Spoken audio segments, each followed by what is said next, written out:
Hello students, लर्न24 academy में आपका स्वागत है। देखिए स्टूडेंट्स, हम देख रहे हैं जूनियर अकाउंटेंट टीआरए का सिलेबस। इसके अंदर हम पढ़ रहे हैं general finance and accounting rules, सामान्य वित्त एंड लेखा नियम। देखिए इसका चैप्टर 1 हमने सबसे पहले स्टार्ट किया था, जिसके अंदर हमने इसका इंट्रोडक्शन वाला पार्ट देखा था, जिसमें हमने दो पार्ट बनाए थे, पार्ट 1 एंड पार्ट 2। ठीक है, तो जिसने भी ये नहीं देखा है वो इसको देख लीजिए, जिससे आपकी तैयारी और ज़्यादा मजबूत हो सके। फिर इसके बाद इसका चैप्टर 2 हमने स्टार्ट कर दिया था, जिसमें भी पार्ट 1 पार्ट 2 ये हम ऑलरेडी इसका अपलोड कर चुके हैं, और आज हम इसका करेंगे पार्ट 3। तो आ जाइए, बिना देरी करे स्टार्ट करते हैं लेक्चर्स। देखिए हमने पुराने वाले सिलेबस से देखा था ये कि इस तरह का आपका पैटर्न रहेगा। जब तक नया सिलेबस का पैटर्न नहीं आता तब तक हम यही पुराने वाले से चलेंगे। ठीक है, इसके अंदर जीएफ एंड ईआर ये वाला पोर्शन देख रहे हैं हम, जो सबसे लास्ट है। हमने इसका चैप्टर इंट्रोडक्शन वाला, जिसमें 4 तक नियम है, ये देख कंप्लीट कर लिया। फिर दूसरा चैप्टर जिसमें वित्तीय प्रबंधन एवं नियंत्रण की सामान्य प्रणाली है, general system of financial management and control के बारे में दे रखा है। नियम 5 से लेकर 26 तक इसमें टोटल नियम दे रखे हैं। ठीक है, तो आ जाइए, इसी को हम देख रहे हैं। और लास्ट में जो हमारा लास्ट का सेक्शन रह गया था, मतलब लास्ट का जो हमने सेकंड पार्ट किया था, तो उसमें आपको 2 क्वेश्चन होमवर्क के लिए दिए थे। तो आ जाइए उनको देख लेते हैं। देखिए पहला क्वेश्चन था जीएफ एंड ईआर के नियम 11 का संबंध है। तो हमने ये क्वेश्चन आपको होमवर्क के लिए दिया था। जिसने भी इस क्वेश्चन को नहीं सॉल्व किया था, इसका आंसर नहीं दिया है, वो वीडियो को पोस्ट करें और इसका आंसर कमेंट सेक्शन में लिखें। तो देखिए इसका आंसर हो जाएगा वे का नियंत्रण, ऑप्शन नंबर बी हो जाएगा। ठीक है, क्वेश्चन नंबर 2 हो जाएगा यहाँ पर, जीएफ एंड ईआर के नियम 10 के अनुसार वित्तीय औचित्य के सामान्य सिद्धांतों में सम्मिलित किया गया है। इनमें से क्या सम्मिलित किया गया है? वे अवसर की मांग से प्रथम दृष्टया अधिक का नहीं होना चाहिए। सार्वजनिक धनराशि का उपयोग किसी एक विशेष व्यक्ति या लोगों के वर्ग के लाभ के लिए नहीं किया जाना चाहिए। किसी भी प्राधिकारी को वह करने की स्वीकृति की अपनी शक्ति का प्रयोग ऐसे आदेश देने के लिए नहीं करना चाहिए जो डायरेक्ट इनडायरेक्ट रूप से उसके स्वयं के फायदे के लिए हो, या उपयुक्त सभी। तो इसका आंसर क्या हो जाएगा? ऑप्शन नंबर डी, उपयुक्त सभी। ठीक है, आ जाइए यहाँ पर। अब देखिए भाग 5 में क्या है? दुर्विनियोग, कपट एवं हानियाँ। ठीक है, तो दुर्विनियोग मतलब मिस हैपनिंग, कपट मतलब फ्रॉड, हानियाँ मतलब लॉसेस। अगर इस तरह की कोई भी चीज़ होती है किसी भी ऑर्गेनाइजेशन में, तो उसकी अविलंब सूचना अपने वरिष्ठ अधिकारी या महालेखाकार को भेजी जाएगी। ठीक है, तो इसके बारे में बताया गया था नियम 20 में। आ जाइए इसको पढ़ते हैं। हानियों की रिपोर्ट और रिपोर्ट ऑफ लॉसेस किसको भेजनी है? तो इसमें यह बता रखा है, यदि किसी कोषागार या अन्य कार्यालय या विभाग में सरकार द्वारा या उसकी ओर से धारित सार्वजनिक धनराशि, विभागीय राजस्व प्राप्तियां, स्टम्प सामान, जो सामान होता है, अन्य संपत्तियों की दुर्विनियोग, कपट या फिर कोई हानि हुई है। ठीक है, आहरण भुगतान के कारण कोई हानि हुई है, तो उसकी सूचना संबंधित अधिकारी द्वारा, ठीक है, संबंधित अधिकारी मतलब जो रिलेटेड ऑफिसर है, वो अपने ठीक वरिष्ठ प्राधिकारी को तथा साथ ही महालेखाकार को तुरंत भेजी जाएगी, चाहे ऐसी हानि की पूर्ति उसके लिए उत्तरदायी पक्षकार द्वारा कर दी गई हो। इस प्रकार की रिपोर्ट यह संदेह उत्पन्न होते ही कि कोई हानि हुई है तुरंत दी जानी चाहिए। तदुपरांत विस्तृत जांच के पश्चात हानि की प्रकृति एवं मात्रा के बारे में पूर्ण सूचना भेजी जानी चाहिए, जिसमें उन गलतियों या नियमों की उपेक्षा का जिसके कारण हानि हुई है तथा प्रभावी वसूली करने की संभावनाओं का उल्लेख होना चाहिए। ठीक है, यदि अनियमितता का पता लेखा परीक्षक ऑडिटर द्वारा, है ना, और जो भी ऑडिटर कर रहा है उसने अगर मान लीजिए ऑडिटिंग करते हुए महालेखाकार ने कोई त्रुटि पाई है, तो इसकी रिपोर्ट वो क्या करेगा? प्रशासनिक अधिकारी को, या उसको आवश्यक लगता है तो वो किसको भेजेगा? सरकार को इसकी रिपोर्ट भेज सकता है कि भैया हम ऑडिट करते समय अकाउंट्स में इस तरीके के हमें क्या मिली है?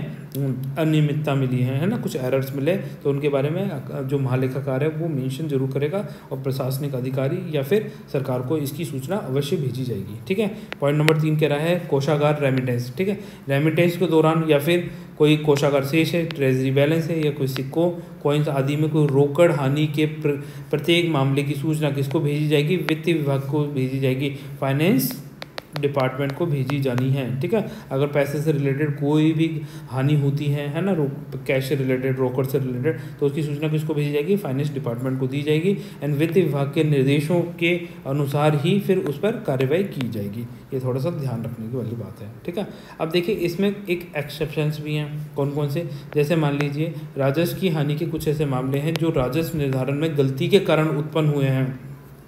ठीक है। अब जैसे मान लीजिए कोई राजस्व निर्धारण करते समय कोई गलती हो गई, उसकी वजह से ये पता, और इसके बारे में पता कब चल रहा है, बहुत लंबे समय बाद पता चल रहा है। तो इस तरह के जो पूरक क्लेम है, सप्लीमेंट क्लेम्स नहीं किए जा सकते हैं, ये थोड़ा सा ध्यान रखना है, ठीक है। दूसरा पॉइंट है, जो राजस्व के कम निर्धारण के कारण उत्पन्न हुए हैं, मान लीजिए कोई एरर जो आए हैं वो किसी राजस्व को कम निर्धारित किया गया और विधि द्वारा इसके निर्वाचन इंटरप्रिटेशन को उच्चतर प्राधिकारी द्वारा विधि के अंतर्गत निर्धारित भी कर दिया गया, या समय सीमा समाप्त होने के बाद भी विधि विरुद्ध करने के कारण हो, एवं इस आधार पर प्रतिदाय जो भी रिफंड्स हैं उसकी स्वीकृति के कारण हानि हुई है, ठीक है। तो उसके ऐसे क्लेम समय बाधित, टाइम बार्ड हो गए हैं, मतलब ऐसे क्लेम सही समय से नहीं लिए गए हैं, टाइम खत्म हो गया है आदि में महालेखाकार को सूचना देने की आवश्यकता नहीं पड़ती है, ये थोड़ा सा ध्यान रखना है, ठीक है। ख पॉइंट कह रहा है ऐसे छोटे मामले, यहाँ इंपॉर्टेंट है, यहाँ से एग्जाम में पूछा जा सकता है, ठीक है, कि ऐसे छोटे मामले जिनके प्रत्येक मामले में हानि 2000 रुपये तक की हो, तो ऐसे प्रकरण में महालेखाकार को सूचित करने की आवश्यकता तब तक नहीं है जब तक कि महत्वपूर्ण जांच का विषय नहीं बनता है, ठीक है। 2000 से कम के मामलों के लिए आपको महालेखाकार को सूचना देने की कोई आवश्यकता नहीं है, और अनटिल एंड अनलेस जब तक कि वो बहुत ज़्यादा इंपॉर्टेंट कोई विषय का टॉपिक ना हो, ठीक है। यदि किसी हानियों से किसी पद्धति सिस्टम में किसी दोष डिफ़ॉल्ट का पता चले तथा जिसके संशोधन के लिए सरकार के आदेश की आवश्यकता हो, या किन्हीं अधिकारियों की ओर से गंभीर अपेक्षा में उसके प्रति अनुशासनिक कार्रवाई करने के लिए सरकार के आदेशों की आवश्यकता हो, तो उसकी सूचना सरकार को दी जानी चाहिए, चाहे प्रत्येक मामले में कोई भी राशि शामिल हो, चाहे वो 2000 से कम की राशि ही क्यों ना हो, है ना। तब तो क्या है, सरकार को इसकी सूचना देनी पड़ेगी। अब देखिए स्टूडेंट्स, पॉइंट नंबर 4 का, इसमें ये इंपॉर्टेंट है, यहाँ से आपके एग्जाम में क्वेश्चन पूछा जा सकता है, तो इसको थोड़ा सा ध्यान रखें। सामान क्रय, ये क्रय होगा, ठीक है। क्रय या कार्य के निष्पादन के प्रकरण में पुनः निविदाएं मांगने के कारण, जैसे मान लीजिए वापस से निविदाएं आमंत्रित की गई हैं और उसके कारण 2000 रुपये से अधिक की कोई हानि हुई है, या 25,000 रुपये से अधिक मूल्य वाली कोई वस्तु की पुनः नीलामी या खुले विक्रय के कारण होने वाली कोई हानि है, तो उसकी रिपोर्ट किस किस को भेजी जाएगी, महालेखाकार को, वित्त विभाग को और प्रशासनिक विभाग को दी जाएगी, ठीक है। तो ये थोड़ा सा ध्यान रखना है। अच्छा, नेक्स्ट चलते हैं। ख पॉइंट कह रहा है संपत्ति के क्रय, संपत्ति के निस्तारण में पुनः निविदाएं आमंत्रित करने, पुनः नीलामी करने के कारण हुई किसी भी हानि की सूचना प्रत्येक वर्ष, है ना, हर साल 30 अप्रैल तक निम्नलिखित विवरण सहित निर्धारित प्रपत्र में प्रस्तुत की जाएगी। तो जैसे मान लीजिए कोई संपत्ति का क्रय कर रहे हैं, परचेज कर रहे हैं, निस्तारण कर रहे हैं, आमंत्रित की गई है और उससे रिलेटेड कोई भी हानि हुई है, तो उसकी प्रत्येक सूचना हर साल 30 अप्रैल से पहले निम्नलिखित प्रपत्रों के अंदर ये वाली चीज़ों को मेंशन करते हुए सम्मिलित की जाएगी। ये थोड़ा सा ध्यान रखना है, ठीक है। तो पहला क्या पॉइंट हो जाएगा, हानि के लिए उत्तरदायी सरकारी कर्मचारी का पदनाम तथा उसके विरुद्ध अगर कोई कार्रवाई की गई है या की जाने वाली कोई कार्रवाई है तो वो सब उसमें मेंशन करनी पड़ेगी, ठीक है। दूसरा पॉइंट है क्रय किए जाने वाले सामान की प्रकृति, निष्पादित कराए जाने वाले कार्य का नाम तथा प्रस्तावित आदेश का मूल्य, ठीक है। निविदा प्राप्त करने की तारीख तथा उसकी वैधता की अवधि, ये सब मेंशन करनी पड़ेगी, ठीक है। तीसरा पॉइंट हो जाएगा जिस दिनांक जिसको निविदा खोली स्वीकृति की गई, या जबकि स्वीकृति निविदा को भेजी गई है, निविदादाता को जिस दिन स्वीकृति हो गई है उस दिन उसको भेजी गई है, वो सब उसमें मेंशन करी जाएगी। आदेशों को निष्पादित करने से मना करने में जो सप्लायर है वितरक द्वारा बतलाए गए कारण, ठीक है, तो वो सब भी उसमें मेंशन कर दिए जाएंगे। पांचवा पॉइंट, अवस्था जो भी स्टेज है जहां विलंब हुआ है, क्या इसके लिए उत्तरदायी निर्धारित किया गया था या नहीं किया गया था, तो वो सब उसमें मेंशन कर देंगे। ऐसे मामले में जहां क्रय प्रथम बार सबसे कम भाव, है ना, लोएस्ट कोटेशन देने वाली फर्म से किया गया हो, ठीक है, छठा पॉइंट हो जाएगा ये, तो वहाँ इसका विशेष रूप से उल्लेख किया जाना चाहिए, ठीक है। जैसे मान लीजिए 10 लोग हैं, 10 लोगों ने निविदाएं में पैसे भेजे, ठीक है, और जो ए है इसकी सबसे कम अमाउंट थी, जैसे इसने बोला कि मैं 20 रुपये में ही काम कर दूंगा, बी ने बोला मैं 25 रुपये में काम करूंगा, सी ने बोला मैं 30 में करूंगा, ऐसे बढ़ती जा रही है सबकी रेटें, ठीक है। परंतु जैसे मान लीजिए ए को दे दिया काम, तो इसके ये मेंशन करना पड़ेगा कि भैया हमने ए को 20 रुपये में जो काम दिया था तो उसके बारे में इसका मेंशन करना पड़ेगा। ऐसे मामले जहाँ प्रथम बार सबसे कम भाव वाले, जैसे लोएस्ट कोटेशन किसने भेजी, ए ने भेजी थी ना, तो ऐसी फर्म को से किया गया है अगर कॉन्ट्रैक्ट, तो वहाँ इसका विशेष रूप से उल्लेख किया जाएगा। ये थोड़ा सा ध्यान रखना है। पांचवा पॉइंट आ जाता है, विभागाध्यक्ष संबंधित प्रशासनिक विभाग को एक वार्षिक विवरण प्रस्तुत करेगा जिसमें उन हानियों का विवरण दिया जाएगा जिसकी इन नियमों के अधीन सरकार को सूचना नहीं दी गई है, ठीक है। जैसे मान लीजिए इन नियमों के अधीन सरकार को कोई सूचना नहीं दी गई है तो जो विभाग अध्यक्ष होगा वो किसको भेजेगा, सरकार को इस तरह के एक वार्षिक विवरण बना के भेजा जाएगा। ठीक है, थोड़ा सा ध्यान रखना हानियों के बारे में, उसके बारे में उसने मेंशन किया। नियम 22 के अधीन प्रस्तुत किसी रिपोर्ट को प्राप्त करने वाले अधिकारी उस रिपोर्ट को ऐसी टिप्पणी के साथ निर्धारित प्रपत्र के निर्देश निरीक्षण विभाग राजस्थान को उचित माध्यम से प्रेषित करेगा तथा उसकी प्राप्तियां जो भी होंगी सरकार के प्रशासनिक विभाग एवं वित्त विभाग को भेजेगा। वहाँ ऐसी विभागीय जांच जो इन्वेस्टिगेशन है जिसे आवश्यक समझें पूरा करने के बाद दुर्विनियोग या हानि के कारणों या परिस्थितियों या इसकी पुनरावृत्ति को रोकने के लिए किए गए उपायों उत्तरदायी जो भी रेस्पॉन्सिबल व्यक्ति हैं, ठीक है, उत्तरदायी व्यक्तियों के विरुद्ध प्रस्तावित अनुशासनिक या फिर अन्य कार्रवाई के बारे में एक विस्तृत रिपोर्ट निर्देशक निरीक्षण विभाग वित्त विभाग और प्रशासनिक विभाग को भेजी जाएगी। किसको भेजी जा रही है? विस्तृत रिपोर्ट निरीक्षक विभाग हो गया, वित्तीय विभाग हो गया और प्रशासनिक विभाग का जो भी निरीक्षक होगा, डायरेक्टर होगा, उसको भेजी जाती है। ठीक है, यहाँ पे नोट प्रत्येक कार्यालय पत्र में GA 163 में दुर्विनियोग आदि का एक रजिस्टर रखा जाएगा। तो ये पॉइंट इंपॉर्टेंट हो जाता है, यहाँ से क्वेश्चन पूछा जाएगा कि दुर्विनियोग आदि का एक रजिस्टर GA के कौन से प्रपत्र में रखा जाता है? तो GA 163 में रखा जाता है। ठीक है, रजिस्टर का इंद्राज पोस्टेड रूप से किए जाएंगे तथा इसे निरीक्षण के द्वारा प्रस्तुत किया जाएगा। अब देखिए स्टूडेंट्स, नियम 21 किससे रिलेटेड है? एक्सीडेंट से रिलेटेड है। ठीक है, नियम 20 में पढ़ने क्या पढ़ा था? नियम 20 में पढ़ने पढ़ा है जो भी फ्रॉड होंगे, मिसहैपनिंग होगी, लॉसेस हैं, उनसे रिलेटेड है। ठीक है, तो 21 किससे डील करता है? एक्सीडेंट से डील करता है। तो ये हो जाएगा पॉइंट नंबर 1। ठीक है, और ये आग, बाढ़, चक्रवात, साइक्लोन्स, भूकंप, अर्थक्वेक है ना। तो किसी भी प्रकार की प्राकृतिक कारणों से भवन, सड़कों, नहरें टूटने, अन्य निर्माण कार्य जैसे अचल संपत्ति इमूवेबल प्रॉपर्टीज़ की 15,000 रुपये से अधिक की समस्त हानियों, ठीक है, 15,000 रुपये से जितनी भी ज़्यादा की जितनी भी हानियां हैं उसकी सूचना विभागीय अधिकारी द्वारा, डिपार्टमेंटल ऑफिसर द्वारा विभाग अध्यक्ष को दी जाएगी। ठीक है, और विभाग अध्यक्ष किसको देगा? सरकार को इसकी सूचना तत्काल रूप से देगा। ठीक है, ये थोड़ा सा ध्यान रखना है, सरकार को तत्काल रूप से देगा। हानि के कारण एवं उसकी मात्रा के बारे में पूर्ण जांच करने के पश्चात ही विभागीय अधिकारी द्वारा विभाग अध्यक्ष को एक विस्तृत रिपोर्ट भेजी जाएगी। साथ ही उस रिपोर्ट की एक फोटोकॉपी, ठीक है, किसको भेजेगा? महालेखाकार AG को भी भिजवाएगा। ये थोड़ा सा ध्यान रखना है इसमें। ठीक है, 15,000 रुपये से अधिक का इस तरह के कोई भी एक्सीडेंटल होता है जिससे हमें मतलब सरकार को कोई लॉस होता है तो उसकी सूचना किसको देगा? जो डिपार्टमेंटल ऑफिसर होगा वो विभाग अध्यक्ष को भेजेगा और विभाग अध्यक्ष क्या करेगा? इसकी सूचना सरकार को भेजेगा। ठीक है, और जो विभागीय अधिकारी होगा वो एक रिपोर्ट भी बना के भेजेगा। रिपोर्ट किसको देगा? विभाग अध्यक्ष को भेजा जाएगा और एक फोटोकॉपी महालेखाकार को भेजी जाएगी। ये थोड़ा सा ध्यान रखना है ये क्रम, क्योंकि यहाँ से इस तरीके से क्वेश्चन पूछा जा सकता है आपसे आगे चल के। ठीक है, इसमें पॉइंट 2 है 15,000 रुपये से कम मूल्य की हानियाँ। 15,000 से ज़्यादा के तो फोटोकॉपी किसको भेजी जा रही है? महालेखाकार को भेज रही है। अगर 15,000 से कम मूल्य की हानि हुई हैं तो उसकी सूचना विभाग अध्यक्ष को तो भिजवाएगा, परंतु यहाँ पर सरकार या महालेखाकार को भिजवाने की कोई आवश्यकता नहीं है। ये थोड़ा सा ध्यान रखें। 15,000 रुपये आपको ध्यान रखना है एक्सीडेंटल के केस में, चाहे वो आग हो, बाढ़ हो, चक्रवात हो, अर्थक्वेक हो, किसी भी प्रकार का कोई अन्य एक्सीडेंट हो तो उसमें इस अमाउंट को ध्यान रखना है आपको। ठीक है, यहाँ पर यह है, यहाँ मूल्य वैल्यू, जो वैल्यू का अर्थ क्या है? बुक वैल्यू से लगाया जाएगा। जो रजिस्टर्ड में जो भी मतलब प्रोडक्ट है उसकी जो रजिस्टर्ड में वैल्यू लिखी हुई है उससे लगाया जाएगा। ठीक है, जैसे मान लीजिए कोई अभी जैसे मार्केट प्राइस है, मार्केट जब आपने ख़रीदा था तब उसकी वैल्यू थी मान लीजिए 100 रुपये। ठीक है, मतलब ये मान लीजिए, एक सेकंड रुकिए, जब आपने कोई चीज़ खरीदी थी, ठीक है, तो उसकी वैल्यू थी 20,000 रुपये, पर आज उस पर डेप्रीशिएशन लग के वो भले ही 5,000 की रह गई है, पर बुक वैल्यू में क्या शो हो रही है? बुक वैल्यू उसकी 20,000 हो रही है। तो इसकी रिपोर्ट वो किसको भेजेगा? सरकार को भी भेजेगा, एक फोटोकॉपी महालेखाकार को भी भेजेगा। ठीक है, भले ही वो 5,000 की रह गई हो। तो थोड़ा सा ये ध्यान रखें, मार्केट वैल्यू बुक वैल्यू का डिफरेंस क्या होता है।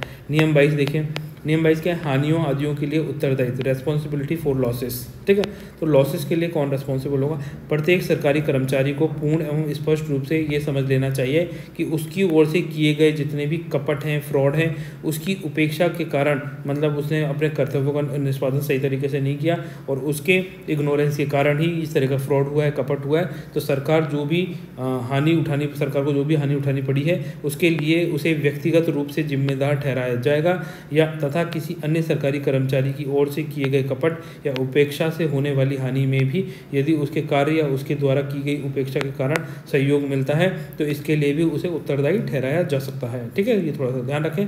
इस प्रकार के उत्तरदायित्व के प्रवर्तन को विनियमित करने के लिए संबंधित विस्तृत निर्देश परिशिष्टि किसमें अपेंडिक्स 3 में दिए गए हैं। ये थोड़ा सा ध्यान रखें, ये इंपॉर्टेंट है, यहाँ से पूछा जा सकता है कि जो भी कर्मचारी है उसने अगर अपनी ड्यूटीज़ को अच्छी तरीके से नहीं निभाया और उसकी इग्नोरेंस के कारण या फिर उसकी संलिप्तता के कारण कोई भी सरकार को हानि होती है तो उसके लिए वो रेस्पॉन्सिबल माना जाएगा। ठीक है, प्रत्येक सरकारी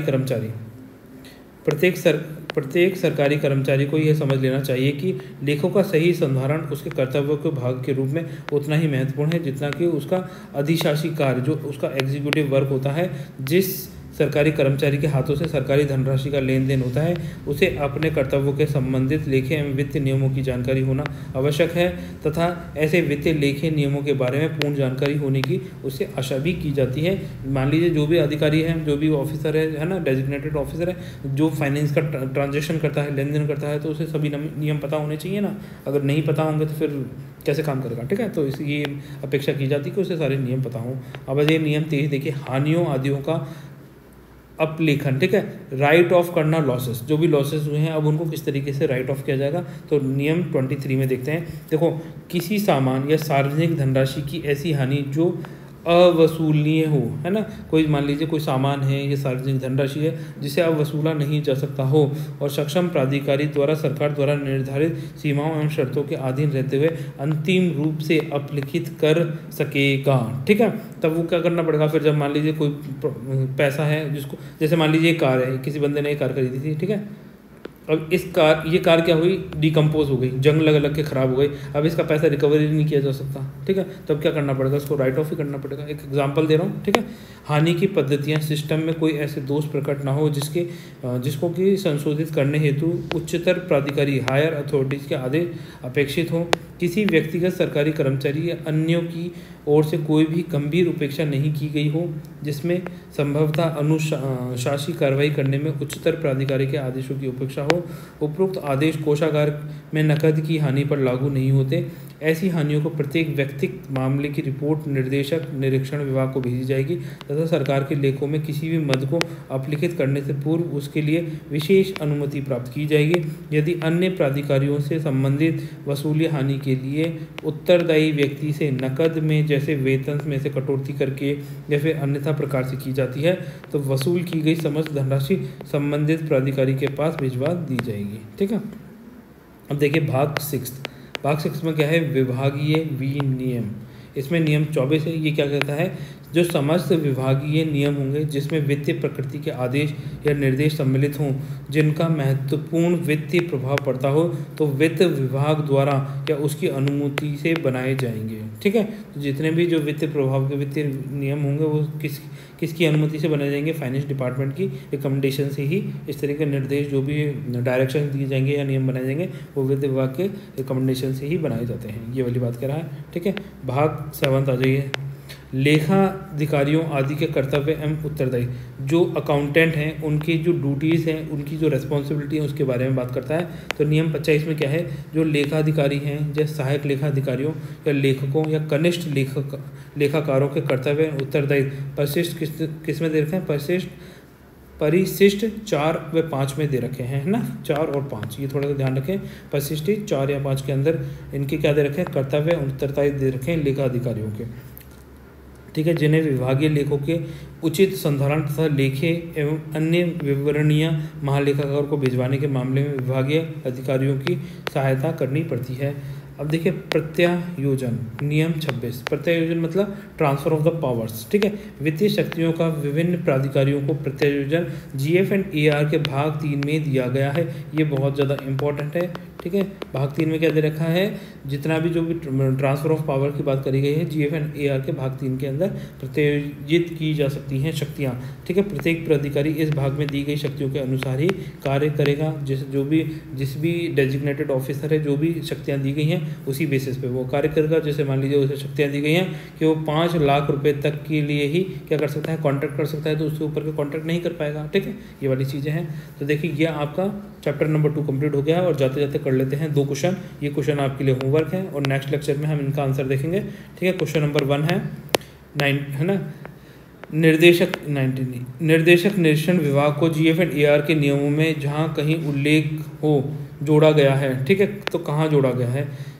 दिनांक 5/12/2006 में, 28/5/2005 में, 11/9/2013 में, ये 6/12/2004 के अंदर जोड़ा गया है।